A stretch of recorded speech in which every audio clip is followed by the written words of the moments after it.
বিশ্ব ইজতেমার নতুন তারিখ ঘোষণা, তুরাগ তীরে চলছে শেষ মুহূর্তের প্রস্তুতি। কক্সবাজারে কোস্ট গার্ড এবং নৌবাহিনীর যৌথ অভিযানে 6 সন্ত্রাসী গ্রেপ্তার এবং পটুয়াখালীতে 8 কিলোমিটার ভাঙা সড়ক এবং 5টি ঝুঁকিপূর্ণ ব্রিজ নিয়ে চরম দুর্ভোগ। অভিনন্দন ভোরের পাতার সংবাদ সারা দেশে, সাথে আছি আমি অভি আরিফ। শুনছিলেন সংবাদ শিরোনাম, এবার বিস্তারিত। বিশ্ব ইজতেমার 2 পর্বের নতুন তারিখ ঘোষণা করেছে সরকার। স্বরাষ্ট্র মন্ত্রণালয়ের জননিরাপত্তা বিভাগ থেকে এ সংক্রান্ত একটি প্রজ্ঞাপন জারি করা হচ্ছে।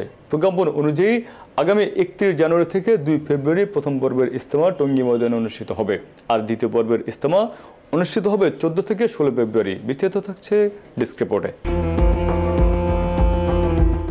টঙ্গীতে আগামী 14 থেকে 16 ফেব্রুয়ারি ইজতেমা করার ঘোষণা দিয়েছে সাদপন্থীরা। শুক্রবার সাদপন্থীর মিডিয়া সমন্বয়ক মোহাম্মদ সায়েম এ তথ্য জানান। এ সময় তিনি বলেন, এবার আমাদের সঙ্গে বৈষম্যমূলক আচরণ করেছে সরকার। আল্লাহর কাছে বিচার দিলাম, ইনশাল্লাহ মজলুমের জন্য আল্লাহই যথেষ্ট। টঙ্গীর সহিংসতার ঘটনায় আগে থেকেই সরকার সাদপন্থীদের সঙ্গে ওয়াদা খিলাপ করেছেন বলে অভিযোগ করেন তিনি। অভিযোগ করে তিনি আরো বলেন, টঙ্গীর ঘটনার পরেই সরকার বিচারাধীন বিষয়ে সাদপন্থীদের দোষী বানানোর চেষ্টা করছে। এছাড়াও তাদের নিহত সাথীর পক্ষে থানায় মামলা গ্রহণ করা হয়নি বলেও দাবি করেন তিনি। এছাড়াও তিনি বলেন, হেফাজতকে 2 পর্বের ইজতেমার অনুমতি দেয় এবং তাদের সঙ্গে বৈঠক করে ফয়সালা করে সরকার। আর আমাদের 14 তারিখ ইজতেমা করতে সরকার চাপ দেয়। মেহনতকে সামনে রেখে আমাদের বড়রা শুক্রবার ফয়সালা করেন যে ইনশাল্লাহ আমরা 14, 15, 16 ফেব্রুয়ারি ইজতেমার টঙ্গী ময়দানেই করব। এর আগে বিশ্ব ইজতেমার 2 পর্বের নতুন তারিখে ঘোষণা করে সরকার। স্বরাষ্ট্র মন্ত্রণালয়ের জননিরাপত্তা বিভাগ থেকে সংক্রান্ত একটি খসড়া জারি করা হয়। খসড়া অনুযায়ী আগামী 31 জানুয়ারি থেকে 2 ফেব্রুয়ারি প্রথম পর্বের ইজতেমা টঙ্গী ময়দানে অনুষ্ঠিত হবে, আর দ্বিতীয় পর্বের ইজতেমা অনুষ্ঠিত হবে 14 থেকে 16 ফেব্রুয়ারি। ডেস্ক রিপোর্ট, ভোরের পাতা। পটুয়াখালী চৌরাস্তা থেকে মির্জাগঞ্জ হজরত ইয়ারউদ্দিন খলিফা সাহেব ব্রিজের ঢাল পর্যন্ত প্রায় 8 কিলোমিটার ভাঙা সড়ক এবং 5টি ঝুঁকিপূর্ণ ব্রিজ নিয়ে চরম দুর্ভোগ পোহাতে হচ্ছে পথচারী, যাত্রী, গাড়ি চালকদের। পটুয়াখালী প্রতিনিধি সোহাগ হোসেনের পাঠানো তথ্যচিত্রে থাকছে বিস্তারিত। পটুয়াখালী চৌরাস্তা থেকে মির্জাগঞ্জ হজরত ইয়ারউদ্দিন খলিফা সাহেব ব্রিজের ঢাল পর্যন্ত প্রায় 8 কিলোমিটার ভাঙা সড়ক এবং 5টি ঝুঁকিপূর্ণ ব্রিজ নিয়ে চরম দুর্ভোগ পোহাতে হচ্ছে পথচারী, যাত্রী ও গাড়ি চালকদের। জানা যায়, লেবুখালীর পায়রা সেতুতে ওয়েট স্কেল থাকায় অতিরিক্ত টোল এড়াতে মালবাহী বড় বড় ট্রাক সহ অতিরিক্ত ভারী যানবাহনগুলো মির্জাগঞ্জ পটুয়াখালী গ্রামীণ সড়ক হয়ে পায়রা ফেরি পার করে ঢুকছে জেলা শহরে। এছাড়াও চলাচল করছে ইটভাটার মাল বহনকারী বড় ছোট ট্রলি ও ট্রাক্টর।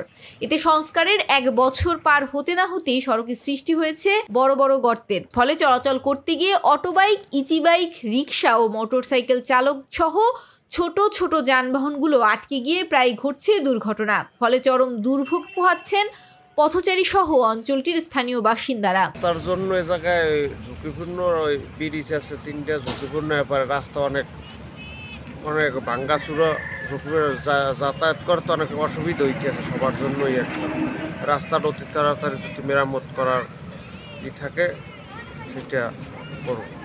চলতে ফিরতে কষ্ট হয়, যেমন ওই যে লোড ট্রাক পাড়ায়, তো এই জন্য লোড গাড়ি যায়, ট্রাক এই লেবুখালী পাড়ায় দেয় না, এই জন্য এই জায়গায় দিয়ে যায়, এই জন্য রাস্তা ভাঙিয়ে গেছে। ভাঙা রাস্তা চলাচল করতে আমাদের কি সমস্যা হয়? অনেক সমস্যা, গাড়িতে আইতে গাইতে অটো অনেক সময় অটো পল্লি খায়, রিক্সা পল্লি খায়। আমাদের একটা ঝুঁকি থাকে না চলাচলে? অবশ্যই ঝুঁকি থাকে। আপনারা কি চান? রাস্তাটা ভালোভাবে করুক। জায়গায় মনে করেন গাড়ির জাম হয়ে যায়, ট্রাক আসে, রাস্তা ভাঙ্গে চুরিয়ে গেছে এবং এই ব্রিজে অনেকবারই রিপেয়ারিং থাকে না, ভাঙ্গে চুরিয়ে চলে যায় এবং এই জায়গাটা এত জাম হয় এবং ট্রাকের জন্য অত্যন্ত ব্যথাল হয়, বা গাড়ি ঘোড়ার জন্য রাস্তাটা পুরো ভাঙ্গে গেছে। খানাখন্দ আর ধুলোয় মাখামাখি হওয়ায় এই সড়কগুলোতে হেঁটে চলাই এখন দুষ্কর হয়ে পড়েছে জনসাধারণের জন্য। নিয়ম অনুসারে গ্রামীণ সড়ক দিয়ে 8.2 টন ওজনের যানবাহন চলাচল করতে পারবে। কিন্তু এই রাস্তা দিয়ে যেসব মালবাহী ট্রাক ট্রাক্টর চলাচল করে সেগুলো পণ্য ছাড়াই এক একটির ওজন 7 টনেরও বেশি। অতিরিক্ত পণ্যবাহী গাড়ি চলাচলের ফলে এই সড়কের বেহাল দশা হয়েছে বলে দাবি স্থানীয়দের। জন্য খারাপ তো, রাস্তা ভাঙ্গার কারণে দেখা গেছে গাড়ির ক্ষতি হয়, যাত্রীর ক্ষতি হয়, রাস্তা খুব কষ্ট হয় চালাইতে। বড় গাড়ি খুব রাস্তাগুলো খুব নষ্ট করে দেয়। হয়তো রোড চালারা সারলে 2 দিনের ভিতরে আবার রাস্তা আবার নষ্ট হয়ে যায়। আমাদের ছোটো গাড়ি চলতে খুবই কষ্ট হয়। যাত্রীকে অনেক সময় দেখা গেছে অনেকটা পুষ্কুনি আছে, চৌরাস্তা পুষ্কুনির ভিতরে যাত্রী পড়ে যাইয়া হাত পাও ভেঙে যায়। খুবই কষ্টের ভিতরে আমরা গাড়ি ঘোড়া চলতেছি। আর ব্রিজগুলো খুবই ঝুঁকিপূর্ণ, দেখা গেছে 2 দিন 3 দিন পর পর ব্রিজগুলো মেরামত করে আবার পেলে ডুবতে। পটুয়াখালী সড়ক ও জনপথ বিভাগের নির্বাহী প্রকৌশলী মোহাম্মদ জামিল আক্তার লিমন বলেন, রাস্তাটি সুন্দরভাবে সংস্কার করার জন্য ঊর্ধ্বতন কর্তৃপক্ষকে অবহিত করা হয়েছে। ওয়েট স্কেলের বিষয়টি অনেক সময় সাপেক্ষ, এটি নিয়ে মন্ত্রণালয়ে আলোচনা করতে হয়। তাছাড়া এইসব যন্ত্রপাতি আমাদের দেশে খুবই কম। আপাতত গাড়িগুলো যেন এই রাস্তা দিয়ে না যেতে পারে সেই পদক্ষেপ গ্রহণ করা হবে বলেও জানান তিনি। গত জুন মাসে আমরা একটা কর্মসূচি পাশ করেছিলাম এই মির্জাগঞ্জ পায়রাকুঞ্জ সোফারি হয়ে আপনি একদম সুবিদখালী পর্যন্ত, ঠিক আছে। আচ্ছা, পরবর্তীতে যেটা হয় যে আমরা টেন্ডার যখন প্রক্রিয়ায় যাই তখন সেই টেন্ডার প্রক্রিয়া যাওয়ার পরে সেটা আবার আপনার ওই যে বিভিন্ন ঠিকাদারি প্রতিষ্ঠান তো এখন কালো তালিকাভুক্ত হয়ে যাচ্ছে, ঠিক আছে। তো তারা যারা পার্টিসিপেন্ট ছিল তারা হচ্ছে ডিবার হয়ে গেছে।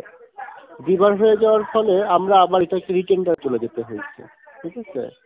তো এখন যেটা হচ্ছে যে আমরা তো আমাদের কর্মসূচি পাশ করে কাজ করার জন্য রেডি, কিন্তু এখন ঠিকাদারি আমরা যদি আপনার টেন্ডার প্রসেসটা শেষ করতে না পারি তাহলে তো কাজটা করতে পারবো না, তাই না? এটা তো আমাদের কোনো ফল্ট না।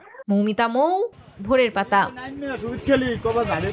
কক্সবাজারের মহেশখালীতে কোস্ট গার্ড এবং নৌবাহিনীর যৌথ অভিযানে বিপুল পরিমাণ অস্ত্রসহ 6 সন্ত্রাসীকে গ্রেপ্তার করেছে। এ সময় 5টি অগ্নেয়াস্ত্র, 13টি দেশীয় অস্ত্র ও 11 রাউন্ড তাজা কার্তুজ ও কলিমুল্লাহ বাহিনীর কলিম সহ 6 জন দুর্ধর্ষ সন্ত্রাসীকে আটক করেছে কোস্টগার্ড।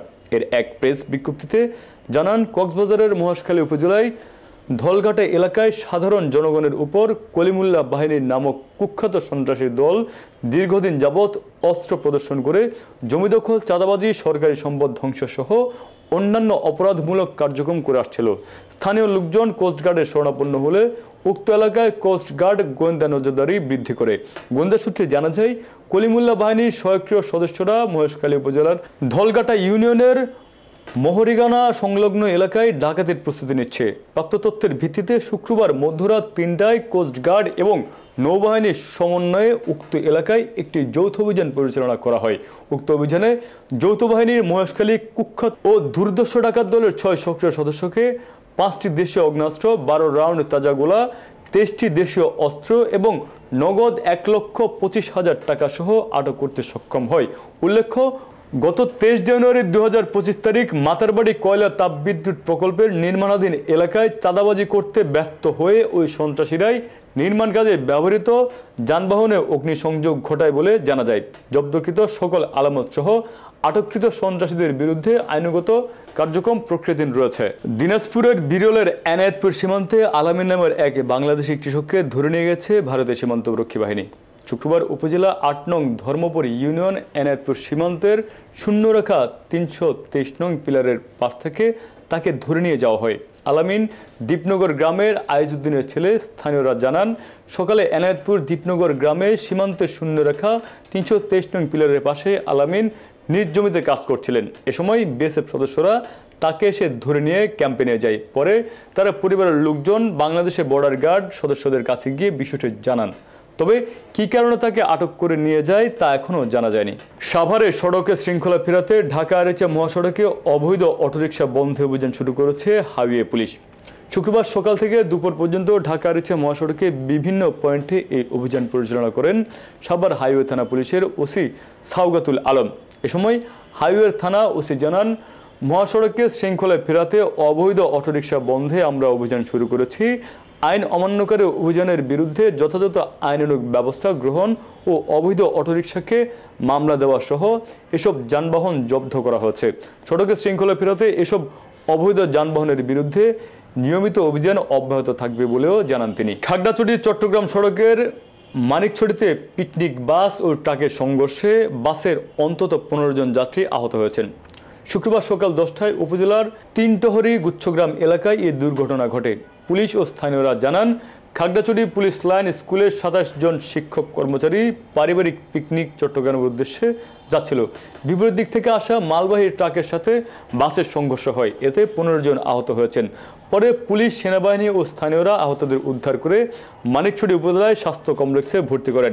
মানিকছড়ি থানা ভারপ্রাপ্ত কর্মকর্তা শেখ মাহমুদুল হাসান রুবেল জানান, ঘটনায় আহতদের মধ্যে কেউ গুরুতর নন। ট্রাকের চালক পলাতক রয়েছে। সাভারে গার্মেন্টস সেক্টরের প্রযুক্তিগত জ্ঞানের দক্ষতা অর্জন ও নেতৃত্ব প্রদানের নারী শ্রমিকদের উৎসাহ প্রদানের লক্ষ্যে মিডিয়ার সম্পৃক্ততা ও গুরুত্ব বৃদ্ধির উপর এক কর্মশালা অনুষ্ঠিত হয়েছে। সাভার YMCA অডিটোরিয়ামে শুক্রবার সকালে এই কর্মশালার আয়োজন করে centre for communication action Bangladesh. দেশের পোশাক শিল্পের নারী ক্ষমতায়ন ও ইতিবাচক পরিবর্তন, গণমাধ্যমের ভূমিকা শীর্ষক কর্মশালায় পোশাক শিল্পের নারী ক্ষমতায়নের গণমাধ্যমের ইতিবাচক ভূমিকা এবং কিভাবে গার্মেন্টস শিল্পের নারী শ্রমিকদের জীবন ঘনিষ্ঠ কাহিনী গণমাধ্যমে উঠে আসতে পারে সেই বিষয়ে আলোচনা করা হয়। H&M ফাউন্ডেশনের অর্থায়নে সিক্যাব ও 14টি সহযোগী সংস্থা অপরাজিতা প্রকল্পের মাধ্যমে নারী গার্মেন্টস কর্মীদের ক্ষমতায়নের কাজ করছে। পরে কর্মশালা শেষে সিক্যাব নারী পোশাক কর্মীদের নিয়ে ভিন্ন আঙ্গিকের বিশ্লেষণী প্রতিবেদন তৈরির জন্য 10 জন সাংবাদিককে ফেলোশিপ প্রদানের ঘোষণা দেয়। এ সময় উপস্থিত সাংবাদিকদের কাছ থেকে ফেলোশিপের জন্য ধারণা সংগ্রহ করেন আয়োজকরা। সাভারে কর্মরত বিভিন্ন প্রিন্ট ও ইলেকট্রনিক মিডিয়ার 50 জন সাংবাদিক এই কর্মশালায় অংশগ্রহণ করেন। প্রচণ্ড শীত উপেক্ষা করে একদল ওলামা মাশায়েখ পরিচালিত সংগঠন বাংলাদেশ মানব কল্যাণ ফোরামের উদ্যোগে গরিব, অসহায় ও শীতার্ত প্রান্তিক মানুষের মাঝে শীতবস্ত্র বিতরণ করা হচ্ছে। শুক্রবার সকালে ফরিদপুর নগরকান্দা এলাকায় নগরকান্দা পৌর মডেল মসজিদের মিলনায়তনে শতাধিক অসহায় পরিবারের মাঝে এই শীতবস্ত্র বিতরণ করা হয়। এর আগে সালথায় প্রায় 1.5 শতাধিক অসহায় প্রান্তিক মানুষের মাঝে শীতবস্ত্র বিতরণ করে সংগঠনটির কম্বল বিতরণের এই অনুষ্ঠানে মাওলানা আব্দুল কুদ্দুসের সভাপতিত্বে মুফতি মাসুদুর রহমান ও মাওলানা সাইফুল ইসলামের দিক নির্দেশনায় অন্যান্যদের মধ্যে উপস্থিত ছিলেন কেন্দ্রীয় কমিটির সাধারণ সম্পাদক কাজী কামরুজ্জামান, সাংগঠনিক সম্পাদক মুফতি জসিমউদ্দিন সহ সংগঠনটির অন্যান্য নেতৃবৃন্দ।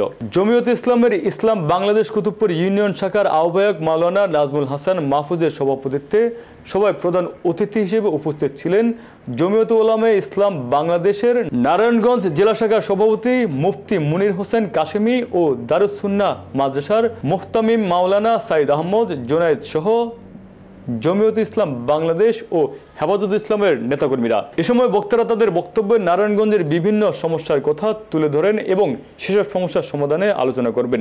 আলোচনা সভা শেষে অতিথিদের মাঝে সম্মাননা স্মারক প্রদান ও দেশবাসীর মঙ্গল কামনায় দোয়া করা হয়। সংবাদ শেষ করার আগে শিরোনামগুলো আরেকবার। বিশ্ব ইজতেমার নতুন তারিখ ঘোষণা, তুরাগ তীরে চলছে শেষ মুহূর্তের প্রস্তুতি। কক্সবাজারে কোস্টগার্ড এবং নৌবাহিনীর যৌথ অভিযানে 6 সন্ত্রাসী গ্রেপ্তার এবং পটুয়াখালীতে 8 কিলোমিটার ভাঙা সড়ক এবং 5টি ঝুঁকিপূর্ণ ব্রিজ নিয়ে চরম দুর্ভোগ। এই ছিল আজকের ভোরের পাতার সংবাদ। সারা দেশের সর্বশেষ আপডেট পেতে চোখ রাখুন ভোরের পাতায়। ধন্যবাদ।